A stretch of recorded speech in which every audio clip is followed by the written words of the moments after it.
Bonsoir. Bonsoir. Ce soir, le sujet, ça va être comment activer la souveraineté de Dieu dans nos vies. Je vais commencer par distribuer des liens. OK. Merci Seigneur.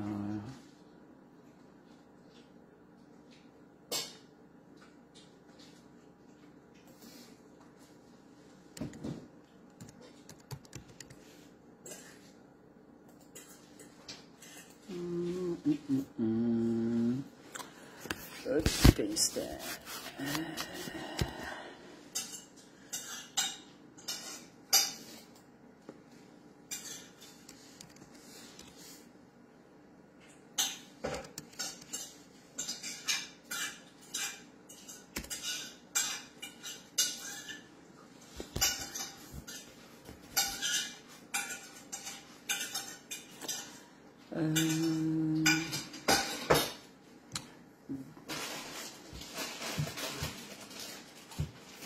Oh, mon cantique.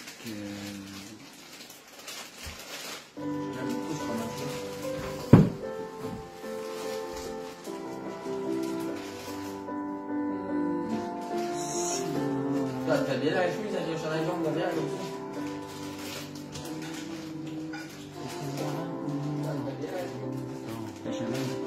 Jamais.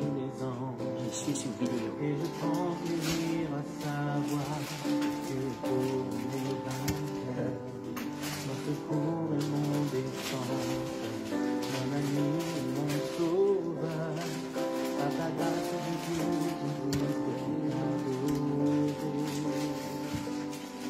Quand j'entends louer ta grandeur, devant toi je me prosterne, et la peur se tait devant toi. Bonsoir. Bonsoir Monique. Bonsoir Michel.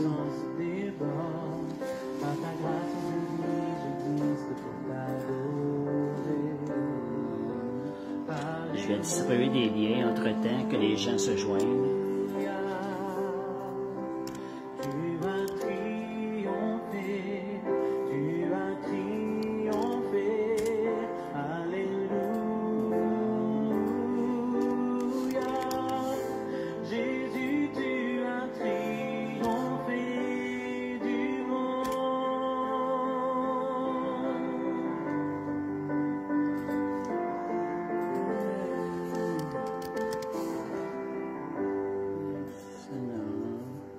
C'est ça le soir, ça va être le sujet comment activer la souveraineté de Dieu dans nos vies.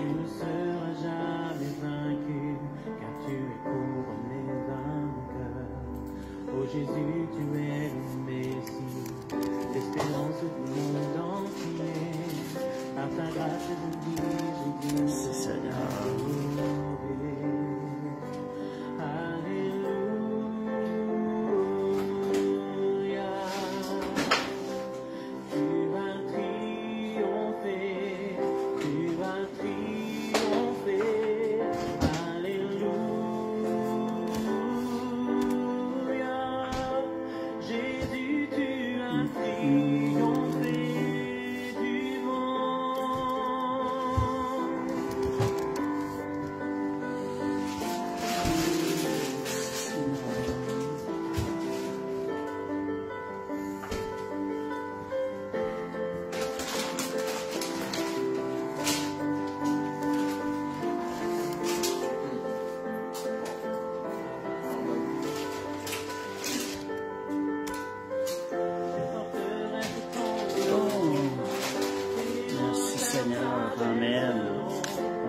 Bientôt. On va attendre un petit peu. Merci Seigneur.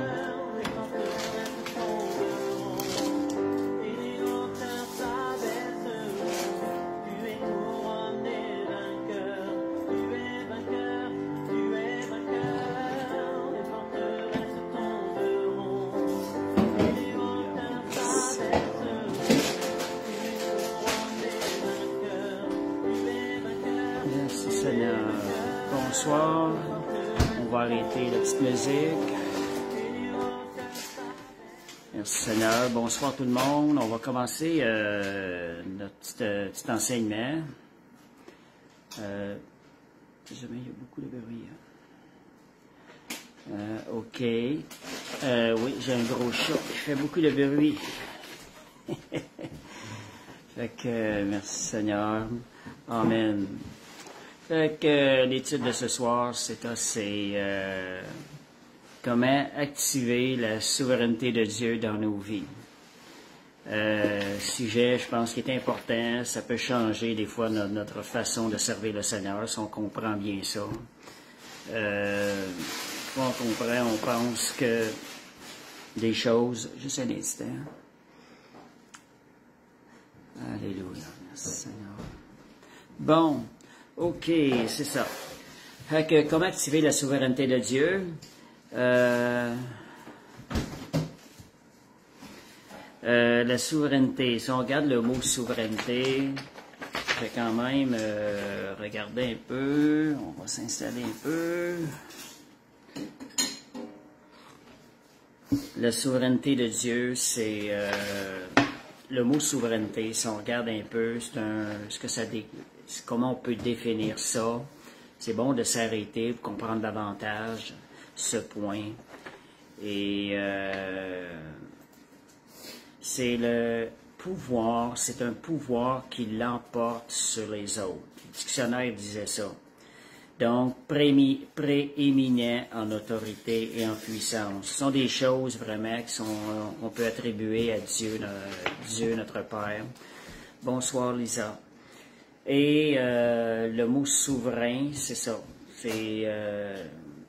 si on regarde, Dieu est souverain. Il règne sur tout ce qui nous arrive. Il règne sur tous les petits détails de notre vie. C'est un peu ça. Mais je rajoute 3 petits points. Quand on lui fait confiance, Dieu, il est souverain. Il a des choses qui nous arrivent dans notre vie, dépendant de nos décisions. Mais Dieu parvient à ses fins, à la toute fin. Mais nous, entre-temps, il y a des choses qui peuvent différer. Donc, on a un choix à faire à ce niveau-là. On va aller lire le psaume 103, verset 19. Le psaume 103, verset 19. Bonsoir, Balthazar. Bonsoir à tous. Psaume 103, on peut voir un peu pourquoi je veux définir la souveraineté. Si on veut savoir comment l'activer, c'est bon de savoir qu'est-ce qu'on va activer, puis avec quelle confiance on va pouvoir activer la souveraineté de Dieu lorsqu'on va comprendre sa puissance. Psaume 103, verset 19, ça nous dit « L'Éternel a établi son trône dans les cieux. Et son règne domine sur toutes choses. » Donc, faut pas oublier, Dieu est toujours assis sur son trône.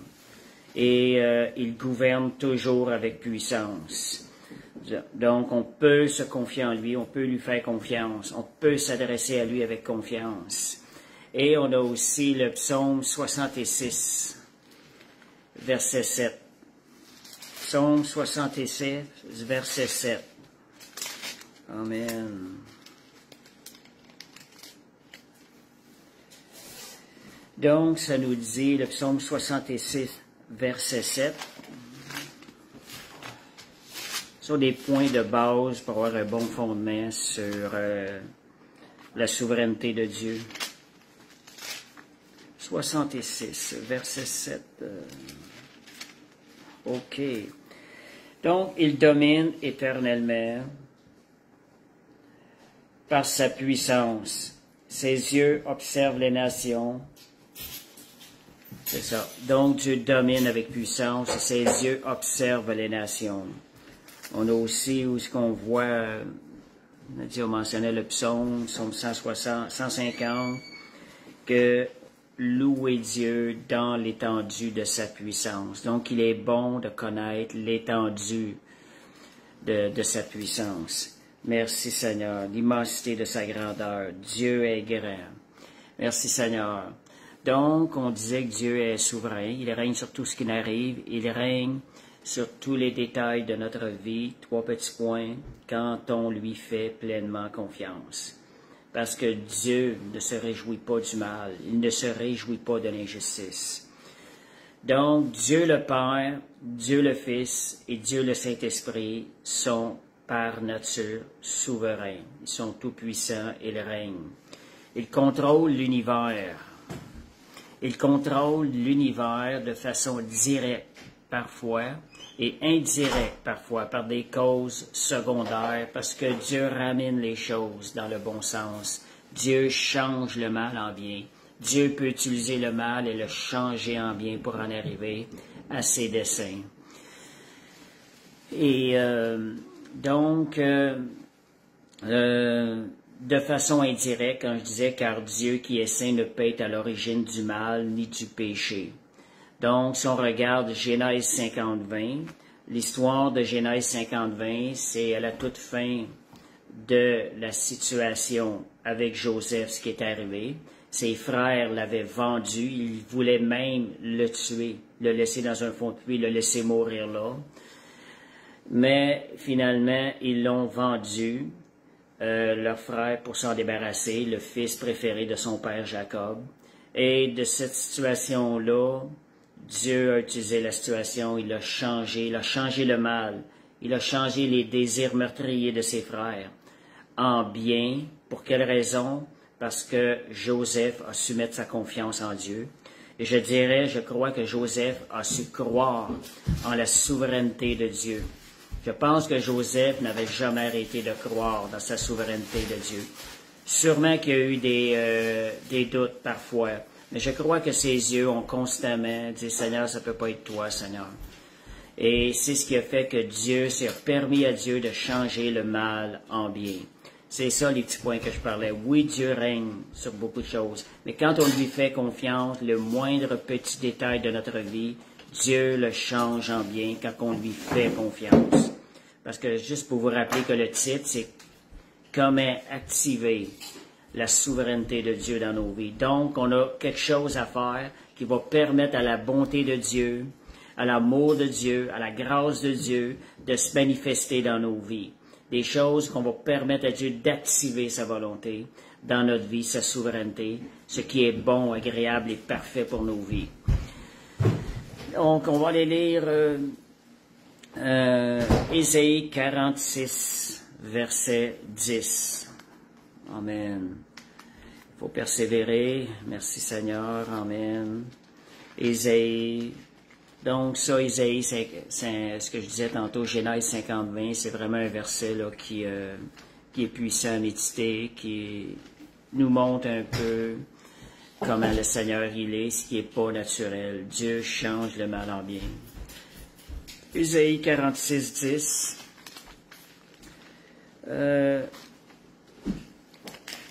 Jamais ferme la porte, hein? 46, 10, ça dit... J'annonce dès le commencement ce qui doit arriver, et longtemps d'avance ce qui n'est pas accompli. Je dis, mes arrêts subsisteront, et j'exécuterai toute ma volonté. Fait qu'on parle dans les desseins de Dieu, Dieu va accomplir sa volonté. Amen.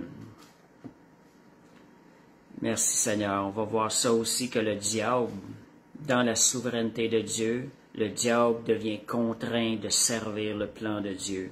Il devient un serviteur de Dieu, mais non un serviteur avec sa volonté. Il devient contraint de servir le plan de Dieu. C'est ça la puissance de Dieu, la souveraineté de Dieu.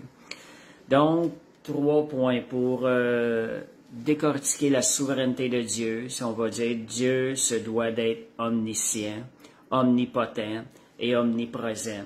On va voir c'est quoi. En parlant de ça, on va pouvoir voir un peu la grandeur de Dieu là-dedans. Quand on dit Dieu est omniscient, omnipotent et omniprésent. Commençons avec Dieu est omniscient. Qu'est-ce que ça veut dire l'omniscience? C'est qu'il a une connaissance totale de toutes choses. 1 Jean 3, 20. 1 Jean, chapitre 3, verset 20. On va voir à certains endroits dans la parole, il y a plusieurs autres endroits qui en parlent aussi. Dieu est omniscient. La science. 1 Jean, chapitre 3, verset 20. Ça nous dit, si notre cœur nous condamne, Dieu est plus grand que notre cœur et il connaît toutes choses. Il ne connaît pas toutes les choses extérieures, mais il connaît aussi tout ce qui se passe à l'intérieur de notre cœur. Donc, on peut lui faire confiance. Il est au courant de tout. Mais c'est bon de lui adresser aussi ce qu'on vit, parce que Dieu désire avoir une relation avec nous. Merci Seigneur. Fait que, il a connaissance totale de toutes choses. Dieu est omniscient. Des choses, des fois, ce sont des paroles que j'ai priées avec ça. Seigneur, tu es omniscient. Pas un seul détail, passé, présent, futur, ne t'échappe. Ce sont des choses, c'est de l'omniscience. C'est bon de prier en déclarant ces choses-là devant Dieu. Ça lui permet de le manifester sur nos vies parce qu'on lui fait confiance dans cet attribut-là. Dieu connaît toutes choses. On peut lui faire confiance, sachant qu'il a un cœur d'amour et de bonté envers nous. Et Matthieu 10, 29, 30. Je n'irai pas lire le verset, c'est tout simplement que c'est bien écrit que le Seigneur connaît le nombre de cheveux que nous avons sur la tête. Fait que le Seigneur ou que nous avions sur la tête. Dieu est au courant de toutes choses. Fait qu'on peut voir que dans les plus moindres petits détails, le Seigneur connaît toutes choses. Et cela, ça devient une assurance pour nous. C'est que Dieu, connaissant ces choses-là, combien plus il peut s'occuper des petits détails de notre vie. Donc, l'omniscience, Dieu connaît toutes choses. Amen. Et Ésaïe 46, versets 9 à 10. Ésaïe 46, versets 9 à 10. Merci Seigneur. Ésaïe 46, versets 9 à 10. Merci Seigneur. Amen. Oui, Dieu connaît aussi les cheveux qui sont tombés, le nombre. Que Seigneur, on te les réclame. Restitution. Gloire à Dieu. Isaïe 46, versets 9 à 10. Un autre verset qui nous montre la grandeur de Dieu. Souvenez-vous de ce qui s'est passé dans les temps anciens, car je suis Dieu, il n'y en a point d'autre. Je suis Dieu, nul n'est semblable à moi. J'annonce dès le commencement. Oh, je l'ai lu tantôt. OK, ben je le relis. J'annonce dès le commencement ce qui doit arriver. Donc, Dieu connaît les choses à l'avance, et longtemps d'avance ce qui n'est pas encore accompli. Mes arrêts subsisteront et j'exécuterai toute ma volonté. Fait que merci Seigneur, Dieu est bon. Et il connaît de nous, on a parlé qu'il connaît les choses qui vont arriver, les choses qui s'en viennent autour de nous. Même au niveau de la création, Dieu connaît toutes choses. Il connaît la fin qui va de ce monde, de cette terre. Dieu connaît ces choses-là, il connaît l'heure et ces choses-là. Mais ce qui est encore merveilleux pour nous, c'est qu'il connaît nos pensées, il connaît notre intérieur, il connaît tout ce que l'on vit. Dans le psaume 139, versets 1 à 4 et versets 15 et 16. Pas beaucoup de versets ce soir, là, mais c'est tellement bon de voir, d'entendre ce que le Seigneur a à dire aussi avec ces choses-là. On peut avoir l'assurance, comme on dit, on va avoir l'assurance qu'il nous comprend. Sachant qu'il connaît toutes choses, nous pouvons avoir l'assurance qu'il comprend ce qu'on est en train de vivre, et lorsqu'on lui adresse une demande, il comprend la chose. Psaume 139, versets 1 à 4 et versets 15 à 16. Ça dit, Éternel, tu me sondes et tu me connais. Tu sais quand je m'assieds, quand je me lève. Tu pénètres de loin ma pensée. Donc, voyez, Dieu sait quand on s'assit, quand on se lève. Pensez-y, là, parmi le monde qu'il y a sur terre. Pendant que je me lève, Dieu regarde. Dieu me voit. Il voit tous ceux qui se lèvent. Il pénètre de loin ma pensée. Dans son amour, Dieu veut tellement nous bénir, il veut connaître notre pensée. Tu sais quand je marche et quand je me couche, et tu pénètres toutes mes voies. Car la parole n'est pas sur ma langue que déjà, ô Éternel, tu la connais entièrement. Et le verset 5 qui est bon aussi. Tu m'entoures par derrière et par devant, et tu mets ta main sur moi. Une science aussi merveilleuse est au-dessus de ma portée. Elle est trop élevée pour que je puisse la saisir. On parle d'une science. Dieu est omniscient. Et le verset 15 et 16. Mon corps n'était point caché devant toi, lorsque j'ai été fait dans un lieu secret, tissé dans les profondeurs de la terre. Quand je n'étais qu'une masse informe, tes yeux me voyaient. Et sur ton livre étaient tous inscrits les jours qui m'étaient destinés, avant qu'aucun d'eux n'existait.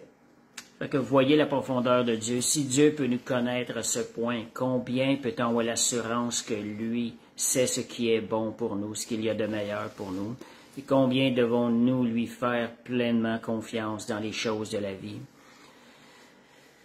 Et comme je disais tantôt, je vais aller, juste vous tenir pas dans la laine, mais comment l'activer, cette bonté-là envers Dieu, cette souveraineté de Dieu-là sur nos vies. Deuxième chose, connaissant que Dieu est omniscient, c'est juste, je reviens encore omniscient, Jésus avait vu Nathanaël sous le figuier, qu'il était au loin. Et je vais lire quand même Éphésiens 1, versets 3 à 6. Je pense que c'est important concernant l'omniscience de Dieu. Éphésiens 1, versets 3, 1 à 6. Éphésiens 1, verset 3, 1 à 6. Éphésiens 1, verset 3 à 6. Béni soit le Dieu de notre Seigneur Jésus-Christ, qui nous a bénis de toute bénédiction dans les lieux célestes. En Jésus-Christ, il nous a élus avant la fondation du monde, pour que nous soyons saints et répréhensibles devant lui, ayant prédestiné dans son amour à être ses enfants d'adoption, selon le bon plaisir de sa volonté, à la louange de la gloire de sa grâce, accordée en son bien-aimé. Dieu, dans son omniscience, sait déjà les décisions qu'on va prendre. Et c'est pas que c'est lui, c'est pas que nous sommes des robots, nous allons avoir les conséquences de nos décisions, mais Dieu, dans son omniscience, connaît ces choses-là à l'avance. Donc, c'est pour ça aussi que quand Dieu nous fait une promesse, nous pouvons la saisir, la recevoir avec assurance, parce qu'il connaît les choses. Dieu ne nous emmènera pas quelque chose que nous ne serions pas capables d'accomplir, ne nous demanderait pas quelque chose où ce serait un échec à coup sûr. Dieu connaît les choses, il nous connaît, et il va nous donner des promesses pour nous permettre de se réjouir à l'avance. Et comme un petit enfant qui attend son petit vélo comme cadeau à sa fête de son père, ben Dieu veut aussi cette attitude-là dans le cœur de ses enfants. Merci Seigneur. Deuxième chose, on a dit que Dieu est omniscient, Dieu est omnipotent. Omnipotent, c'est rattaché à la puissance. Donc Dieu a la puissance de changer mes circonstances. Il a la puissance sur toute chose, en tout temps et de toute manière. Il est tout puissant, la parole dit. Psaume 33, verset 6. Psaume 33, verset 6.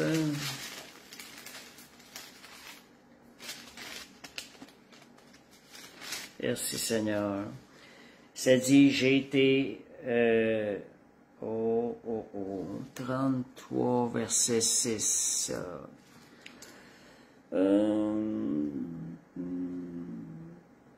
Bon, on a l'air que c'est pas ce verset-là. Parfois, ça varie d'un verset, dépendant de la Bible. Si je regarde verset 34, non. J'ai pas le bon verset, mais on va quand même mentionner, c'est que Dieu est le Créateur. On voit dans le Nouveau Testament aussi, dans Romains, ça dit, il amène à l'existence ce qui n'existe pas. Il est celui qui amène les choses à l'existence qui n'existe pas. Ça, c'est Romains 4, verset 16, je pense. Fait qu'on voit là-dedans, Dieu le Créateur, il est tout puissant. Créer quelque chose à partir d'un rien, Dieu est capable de le faire. Dieu a créé le ciel et la terre. Et donc, pour lui, de créer quelque chose à partir de rien, c'est possible. Nous autres, si nous voulons créer une chaise, nous avons besoin de bois, nous avons besoin de choses. Dieu voit la chose et l'emmène à l'existence avant même qu'elle existe. C'est la puissance créatrice de Dieu qu'il crée à partir de rien des choses pour nous. Ce qui fait que Dieu, rien n'est impossible à Dieu. Vous avez quelque chose, avez un besoin, rien n'est impossible à Dieu. Demandez au Seigneur, osez demander ce qui est surnaturel. Déjà, ça demande la foi de demander quelque chose qui n'est pas naturel. Et cela fait le cœur de Dieu. Dieu va se réjouir de répondre à ce genre de prière-là qui est surnaturel. Parce que ça implique la foi. Et la foi est quelque chose qui est agréable à Dieu. Fait osez demander des belles choses au Seigneur. Votre cœur va être touché, ça va retourner en adoration vers lui. Donc, Job 42, verset 2. Job avait passé une situation, une épreuve. Il avait douté de Dieu, de la puissance de Dieu. Il avait cru que Dieu l'avait abandonné dans son épreuve. Il avait pas, Dieu, sa miséricorde était plus grande que ce qu'il avait pensé. Et après l'épreuve, le Seigneur est venu le rencontrer et Job, il dit, c'est pourquoi je reconnais que tu peux tout maintenant et que rien ne s'oppose à tes pensées. Job avait dit, mon oreille avait entendu parler de toi, mais maintenant mon œil te voit. Parce que Dieu l'emmenait, il était prêt à lui emmener la restauration, il a parlé à Job. Fait que Job avait déclaré, c'est pourquoi je reconnais que tu peux tout. Si on s'arrête à ça, nous autres, qu'on sert quelqu'un, un Dieu qui peut tout, et que rien ne peut s'opposer à ses pensées, imaginez-vous ce qu'on pourrait obtenir. C'est simplement la foi qui va nous emmener dans ces choses-là, la confiance en Dieu.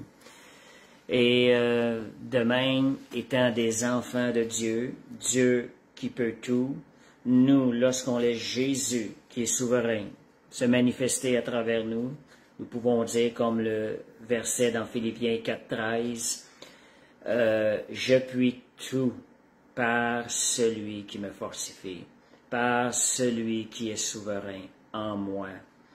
Il peut toutes choses par celui qui est omnipotent en moi. Jésus est omnipotent. Donc, c'est bon même de rajouter ça dans vos prières. Seigneur, merci de ce que je puis tout par toi qui es omnipotent, par celui qui est omnipotent, qui vit en moi. Merci Seigneur. Alléluia.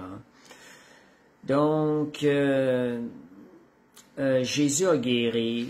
Si on regarde la toute-puissance de Jésus, lorsqu'il était sur terre, parce qu'on l'a dit tantôt que la souveraineté de Dieu, elle est, Jésus est souverain, le Fils, Jésus est souverain, le Saint-Esprit est souverain, et Dieu le Père est souverain. Alléluia, merci Seigneur, gloire à Jésus.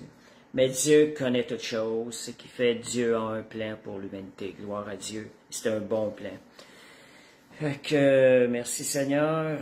Et donc Jésus, si on regarde Jésus, son omnipotence, lorsqu'il était sur terre, il a guéri, il guérissait les malades. Il nourrissait des foules en multipliant le pain et les poissons. Et il calmait la tempête. Et il a ressuscité 2 personnes. Il a ramené à la vie Lazare. Et, voyons, je me rappelle plus, il y a quelqu'un, une jeune fille aussi. Donc, il peut faire toutes choses. Quand on dit qu'il peut faire toutes choses, étant donné qu'il est saint, qu'il est bon, c'est sûr que ce qu'il va faire va être en harmonie avec son caractère saint, qui est 3 fois saint. Donc, on peut être assuré de lui faire confiance. Dieu ne nous enverra pas du mal. Amen. Et si on regarde l'omnipotence de Dieu, Éphésiens 3.20, à celui qui peut faire, regardez, par la puissance, on parle de puissance, qui agit puissamment en moi, au-delà de tout ce que nous pouvons penser ou même imaginer. L'imagination de l'homme n'est même pas assez grande pour considérer tout ce que Dieu peut faire. Et ça dit même à l'intérieur de nous. Gloire à Jésus. Merci Seigneur. Amen. Donc Dieu peut faire au-delà de tout ce que nous pouvons penser ou imaginer, donc au-delà. Donc ne limitons pas nos demandes à Dieu, nos demandes qui lui sont agréables, qui sont selon sa volonté, qui sont selon son cœur. On a besoin d'être réveillé, puis combien qu'on a besoin de se répéter ces choses-là pour justement en prendre possession dans nos vies. Renouveler notre foi, notre confiance en Dieu à chaque jour. Seigneur, c'est bon. Seigneur, tu es bon. Tu peux faire au-delà de ce que je peux penser ou imaginer. Seigneur, je te demande ça ce matin. Mais je sais que tu peux faire et m'accorder encore au-delà de ce que je peux penser ou imaginer. Je sais que ta grâce, elle est infinie aussi. Fait que, merci Seigneur, le troisième attribut qui est inclus dans la souveraineté de Dieu, c'est l'omniprésence de Dieu. L'omniprésence, ça veut dire que Dieu est présent partout. Dieu est présent partout, en tout temps. Seulement Dieu a cet attribut-là. Le diable n'est pas présent partout. Fait que, reconnaissant ces choses-là, nous pouvons avoir l'assurance qu'il est toujours avec moi. Il a promis de ne jamais m'abandonner. Donc, si vous vous sentez seul, si vous pensez que vous vous sentez abandonné, c'est un mensonge de l'ennemi. Merci Seigneur, Amen. Parce que Dieu nous a promis de ne jamais nous abandonner. Étant devenu son enfant, Dieu nous garde. Dieu nous protège et Dieu va marcher avec nous. Il va être à nos côtés. Ésaïe 57, verset 15. Et regardez que c'est pas juste un Dieu qui est puissant. Certaines religions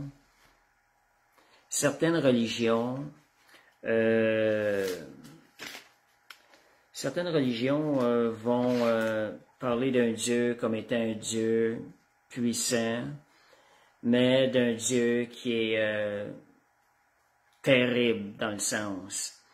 Ils vont oublier les choses, donc Ésaïe 57, le verset 15, ils vont oublier, tu sais, que ce qui est le plus important, Dieu est près de notre cœur. Comme Lisa mentionnait, Dieu connaît notre cœur, Dieu connaît toutes choses, et il connaît aussi notre cœur. Mais c'est Ésaïe 57, 15, on va aller lire ce qui est indiqué à ce niveau-là, ce qui est rassurant pour nous. Ésaïe 57, verset 15, ça nous dit « J'habite dans les lieux élevés et dans la sainteté, mais je suis avec l'homme contrit et humilié, afin de ranimer les esprits humiliés, afin de ranimer les cœurs contrits. » Vous voyez, Dieu est près de celui qui a le cœur brisé. C'est ça qui est merveilleux. Il est présent parmi nous. Pendant que nous passons des épreuves difficiles, pendant que les circonstances de la vie autour de nous nous maganent et nous fait du tort, Jésus est là à côté de nous. Il est là, il est prêt il nous offre la rédemption de ces choses-là, de ces moments-là. Même si ça date de 10-15 ans en arrière, Jésus était là. Et aujourd'hui, nous pouvons recevoir rédemption, guérison de ces moments-là, où nous pouvons avoir été blessés par les situations de la vie ou par les gens autour de nous. Parce que Jésus était là, il était au courant, puis il nous offre aujourd'hui la rédemption de ces choses. Il nous offre la guérison de ces choses. Donc, il est présent dans chacun de nos moments de souffrance. Dieu n'est pas limité par le temps ni l'espace. Il est partout et à chaque moment, il est présent. Que nous vivons, il est présent. Psaume 139, versets 11 et 12. On ne peut pas se cacher de Dieu. David, si on regarde, voyons dans la balance, Jonas a essayé de fuir le Seigneur. Il ne pouvait pas le fuir. Dans le psaume 139, versets 11 à 12, ça dit, si je dis au moins, on va aller verset 9, si je prends les ailes de l'aurore et que j'aille habiter à l'extrémité de la mer, donc psaume 139, 9 à 12, si je prends les ailes de l'aurore, que j'aille habiter à l'extrémité de la mer, là aussi ta main me conduira, là aussi ta main me saisira. Regardez, il est en train de fuir, mais le Seigneur l'assure, je vais te conduire pareil. Je t'aime trop, je vais te saisir, ma main va te saisir. Si je dis au moins les ténèbres me couvriront, la nuit devient lumière autour de moi. Même les ténèbres ne sont pas obscures pour Dieu. La nuit brille comme le jour et les ténèbres comme la lumière. Fait qu'on ne peut pas se cacher de Dieu. Dieu est bon. Maintenant, on va passer au point qui est bien important, qui était le sujet de l'étude. Comment activer la souveraineté de Dieu dans nos vies? Le verset clé que j'ai compris à ce niveau-là, c'est Proverbe 3, verset 6. Ça dit, Proverbe 3, verset 6, ça dit, « Reconnais-le dans toutes tes voies, et il aplanira tes sentiers. » Et moi, j'avais comme une version, quand j'avais la compréhension de ce verset-là, cet esprit m'a donné comme une version, « Reconnais la souveraineté de Dieu dans toutes tes voies, et il te fera marcher dans ses sentiers tout tracés. » Méditez là-dessus. Reconnaître la souveraineté de Dieu dans tout ce qui m'arrive. Seigneur, tu es plus grand que cette situation-là. Seigneur, tu es encore plus grand que cette situation-là. Des situations, des épreuves difficiles, Seigneur, tu es encore plus grand. On reconnaît la souveraineté de Dieu sur ces situations. La chose va apparaître un peu plus loin. On va voir la fin. Et la fin est bonne, elle sera bonne quand on reconnaît la souveraineté de Dieu. Quand on reconnaît sa grandeur, sa puissance, on reconnaît ses attributs omniprésents, omniscients, omnipotents. Quand on reconnaît Dieu dans ces situations-là, on active la souveraineté de Dieu dans nos vies, le pouvoir de Dieu. Puis quand on parle de souveraineté, rien ne s'oppose aux pensées de Dieu. Donc, ce qu'il y a de meilleur va arriver dans notre vie. Donc, reconnaître la souveraineté de Dieu, c'est ça. Dernièrement, la façon que je disais ça, quand on voit, je le parle dernièrement, ça m'a trop frappé dernièrement, une personne qui témoignait, puis disait ça, puis c'était tout comme le diable l'attaquait, puis c'était de ça, puis c'était de ça, à peu près un mois de ça, puis ça m'avait frappé, puis ça avait fini de même. C'est comme, elle est tough, on en passe des épreuves, c'est quelque chose. Mais rien n'avait été mentionné sur la supériorité de Dieu sur l'œuvre de l'ennemi. Et ça m'avait frappé. Des fois, j'entends des chrétiens que c'est ça qu'on voit, et puis des fois, on s'en fait quasiment une gloire, comment est-ce qu'on est attaqué. Ça ne doit pas s'arrêter là. Oui, on doit mentionner, c'est bon de mentionner comment est-ce qu'on est attaqué, mais il faut aussi mentionner la toute-puissance de Dieu sur la supériorité de l'œuvre de Dieu sur ces situations-là. Quand l'ennemi attaque, ça s'arrête pas là. Il y a quelqu'un qui est plus grand, qui est plus puissant. Et si on lui demande, on lui remet la situation, on reconnaît la toute-puissance de Dieu supérieure à celle qui se manifeste au moment même, Dieu va changer le mal en bien et la fin va être bonne. Fait que c'est vraiment quelque chose. J'appelle aussi, je dis des fois, quand on regarde l'œuvre de l'ennemi, on la voit à un niveau. Moi, de lever la tête, regarder plus haut, regarder le Seigneur qui est souverain, qui est au contrôle, puis qui est en train de regarder ça, et faites-lui confiance. Adressez-vous à lui. C'est là qu'il va se passer quelque chose. Et justement, comme Nadia a dit, quand on s'arrête à l'œuvre de l'ennemi, on est en train de lui donner du crédit, on est en train de lui donner de la gloire, on est en train d'y attribuer de la puissance. On va voir dans les versets plus tard que ça a été retiré par le sang de Jésus. Donc, ne jamais laisser donner du crédit à l'ennemi. Ne vous arrêtez jamais à la situation qui est négative. Regardez plus haut à celui qui est tout-puissant. Regardez plus loin à la fin de l'épreuve, parce que la fin va être bonne si vous regardez à lui, parce que Dieu change le mal en bien. Amen. Merci Seigneur. Amen, amen, amen. Puis, donc, au-dessus de l'ennemi, il y a celui qui est le tout-puissant. Et qu'est-ce qui arrive dans ce temps-là? Si l'ennemi a une situation dans ses mains, et vous, vous prenez la situation, vous la mettez dans les mains de Dieu, qu'est-ce qui arrive? Dieu est plus grand et plus puissant. L'ennemi devient contraint de servir le plan de Dieu. Donc, même l'ennemi va devenir partie que Dieu va utiliser pour nous donner la victoire et une victoire encore plus grande. Puis je vous assure, quand l'ennemi est pris des mains de Dieu, il veut s'en sortir. Il ne reviendra pas avec cette épreuve-là. Mais ça, c'est tout le temps, je vois seulement, c'est tout le temps conséquence de notre attitude qu'on va prendre. Est-ce qu'on va regarder à Dieu? Je peux vous dire pareil que des fois on dirait qu'on perd la foi, mais Dieu nous fait grâce. Il nous accorde les choses pareilles. Dieu travaille à travers nous. Comme Joseph, peut-être que Joseph, dans l'épreuve, à un moment donné, s'est découragé. Dieu est demeuré fidèle. Dieu lui a accordé la fin. Donc, bien important de voir, on a un choix à prendre. On a la liberté de choix. C'est pas en laissant aller les choses, ah ben ça doit arriver, ça a déjà été prévu de même, c'est comme ça que ça va arriver. J'ai déjà rencontré des gens qui pensent comme ça. Non, c'est pas de même, ça arrive. Moi, j'ai le choix de décider, ben je mets mon doigt sur la table, je prends un coup de marteau, j'ai le droit de me blesser. J'ai le choix de me blesser ou pas avec un coup de marteau. Donc, on a des conséquences à nos choix, on a des choix à faire. Deutéronome 30, verset 15. Deutéronome 30, verset 15.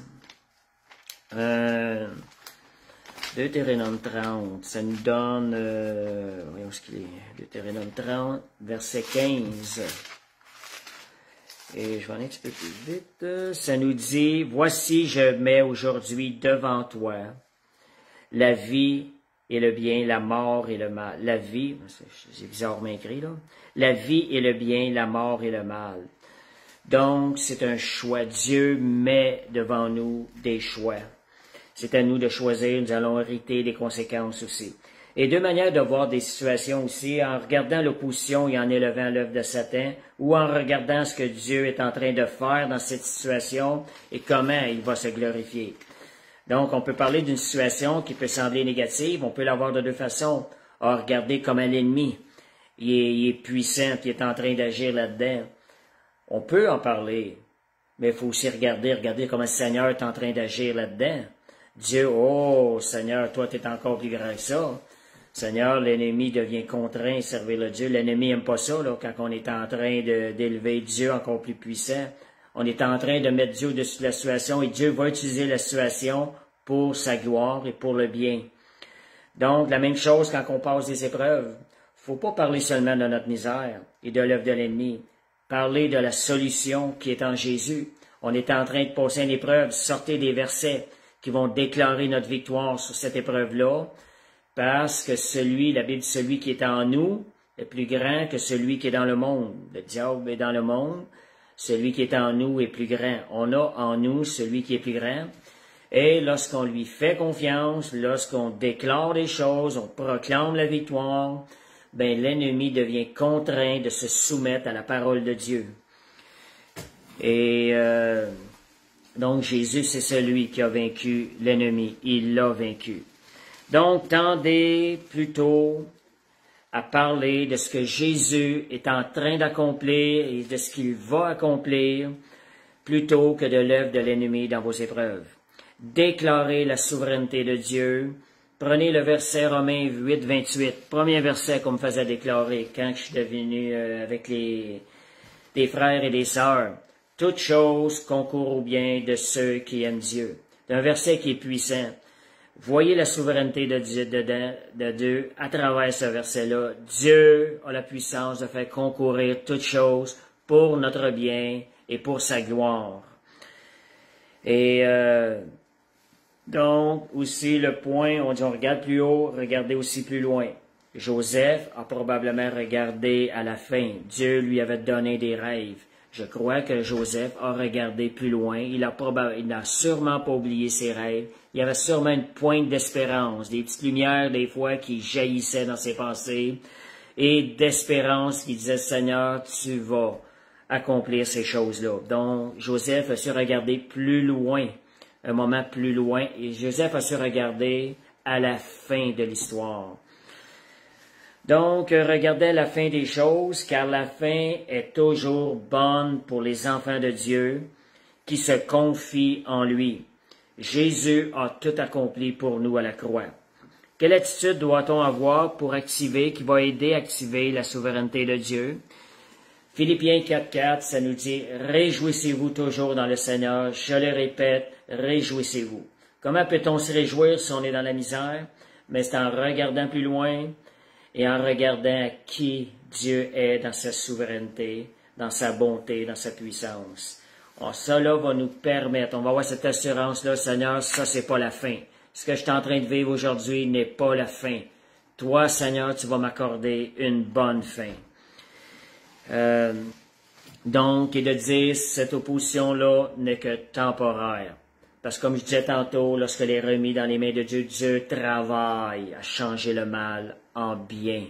Donc, la personne va se retrouver avec plus de choses après l'épreuve qu'avant. Pourquoi? Parce que le mal est venu, mais Dieu l'a changé en bien, ça va en ressortir de l'or. Si l'épreuve n'aura pas eu lieu, il n'y aura pas eu cet or-là. Donc, on s'en retrouve dans la souveraineté de Dieu à avoir encore plus que ce qu'on avait au début. Un verset aussi, bonne attitude à avoir. On regarde dans le COVID, vous avez sûrement vu à plusieurs reprises, ça va bien aller. Moi, je suis pas capable d'entendre ça. La parole de Dieu nous donne une confession qui est encore plus belle que ça, meilleure que ça. On va aller lire 2 Rois, versets 4, 17 à 35. Je vais lire quelques versets seulement. 2 Rois. Donc, c'est 2 Rois 4, versets 17 à 35. Je vais lire quelques versets clés à ce niveau-là. C'est qu'Élisée avait prié, l'histoire, là. Élisée avait prié pour une dame. Il lui avait dit, dans 1 an, je reviendrai et tu auras un fils. Ce qui est arrivé, la dame, son fils s'est blessé dans le champ, il est tombé mort. Alors, elle est retournée aller chercher le prophète. Et quand on lui a demandé qu'est-ce qui se passe, elle disait tout va bien. Je vais regarder le verset 4, verset 17. Cette femme devint enceinte, elle a enfanté un fils à la même époque, l'année suivante, comme Élisée lui avait dit. L'enfant grandit un jour qu'il était allé trouver son père vers les moissonneurs. Il dit ma tête, ma tête. Alors le serviteur est allé le porter, il s'est blessé à sa mère. Et il mourut. Alors, elle est allée chercher l'homme de Dieu. Quand on lui demandait qu'est-ce qu'il y avait, elle disait « tout va bien ». Elle ne regardait pas la situation qu'il vivait, elle regardait à la fin de la situation. Donc, tout va bien. Et là, le serviteur, Élisée est arrivé. Alors, ça dit qu'il s'est couché sur l'enfant, sur le lit, il a fermé la porte, est sorti. Et Dieu a prié. Et l'enfant est revenu à la vie. Donc, Dieu lui a redonné l'enfant. Elle a su regarder à la souveraineté de Dieu. Dieu avait fait même une promesse. Donc, elle a gardé foi en lui et Dieu a accompli la promesse. Il a même restauré l'ennemi qui voulait voler la promesse. Mais pourquoi? Parce qu'elle a regardé à lui, elle a regardé à la fin de la situation. Ce qu'on vit aujourd'hui n'est pas la fin. Si on ne voit pas la bénédiction, c'est pas la fin. Gardons nos yeux sur le Seigneur, faisons-lui confiance. Dieu va changer le mal en bien. Donc, je vais m'arrêter là. Merci Seigneur. J'ai oublié de mentionner, s'il y en a qui veulent joindre et rajouter quelque chose, ce qu'ils sont en train de vivre. Et pourriez peut-être, je vais vous laisser l'occasion de vous joindre, rajouter à cela. Puis quand on regarde des fois, on dit Dieu est omniscient, Dieu est omniprésent, Dieu est omnipotent. Je donnais un témoignage dernièrement à l'Église, comment est-ce que Dieu appointe des fois des moments d'évangélisation. C'est incroyable. Moi, j'étais à la maison, je sors presque pas parce que je travaille de la maison. Il y a des situations qui arrivent, puis il y a quelqu'un qui arrive à la maison. Quelqu'un est venu aujourd'hui pour me vendre un contrat de pelouse. Et puis finalement, en parlant avec lui, le jeune homme, super ouvert à la parole de Dieu. Puis j'ai même dans un salon mortuaire. J'ai même fait le service pour son beau-père, quelqu'un qui était prêt. Mais on voit comment le Seigneur appointe les choses. Il était même présent à ce moment donné-là. Ça date de 1 an de ça. Que si on regarde comment le Seigneur est bon, Dieu appointe les choses. Il a pris ce jeune homme-là, puis c'est lui qui l'a envoyé chez moi pour le vendre. J'ai pu lui témoigner. Son cœur était très ouvert à l'Évangile. Il disait qu'il lisait la Bible, mais il ne va pas dans une église. Fait que je connaissais sa mère et sa grand-mère. Fait que rien n'arrive par rapport à ça. Puis je pourrais en nommer des situations. Il y a 2 semaines, quand j'ai témoigné quelqu'un arrivé au moment précis, là qu'on voit Dieu est au contrôle. Puis de l'honorer, reconnaître que Dieu est au contrôle et Dieu va agir dans nos vies. OK, est-ce qu'il y a des personnes qui aimeraient se joindre? Je vais attendre encore 1 minute. Fait que soyez à l'écoute aussi, juste pour vous donner aussi une assurance qu'on peut se confier en lui, en toute confiance. C'est que ça dit dans Éphésiens 1, versets 19 à 21, que Christ est tout de... Il nous a, le pasteur l'a apporté vendredi passé, Éphésiens 1, 19 à 21, l'infinie grandeur de sa puissance se manifestant avec efficacité par la vertu de sa force. Y a-t-il quelque chose de plus rassurant que ça? Quand on nous parle de notre Dieu qui est souverain, l'infinie grandeur de sa puissance se manifestant avec efficacité par la vertu de sa force. Et ça nous dit, Christ est au-dessus de toute domination.